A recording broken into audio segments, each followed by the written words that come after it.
So you can see the Windows operating system has been started. But one thing which is missing here is when I just expand this VirtualBox window, this Windows desktop doesn't resize according to the size of my VirtualBox window.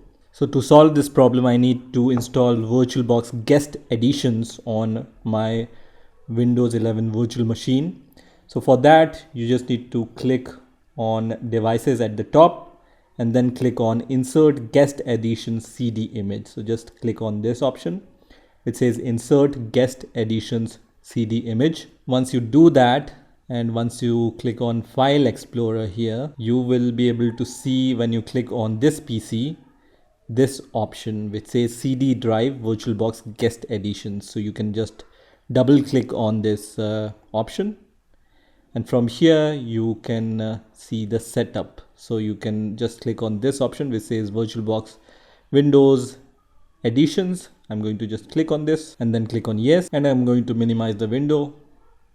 And here you can see this window, so I'm going to click on next here, and this will be the location. So just click on next and then click on install, which is going to install the VirtualBox guest editions. And then I'm going to click on install here. And once that's done, you just need to click on finish, which is going to reboot your Windows virtual machine, right?